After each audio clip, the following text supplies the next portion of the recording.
என்பது இனிக்கும் விருந்து, கல்யாணம் என்பது வேப்பம் கொழுந்தே. நிறை மட்டுமே காதல் பார்க்கும், குறை மட்டுமே கல்யாணம் பார்க்கும்.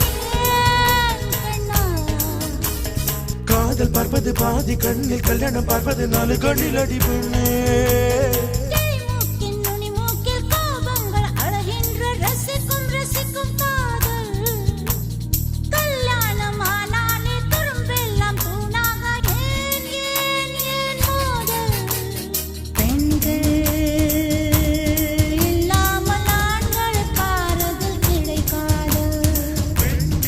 உலகில் இல்லை என்றால் ஆறுதலை தேவை இருக்காது.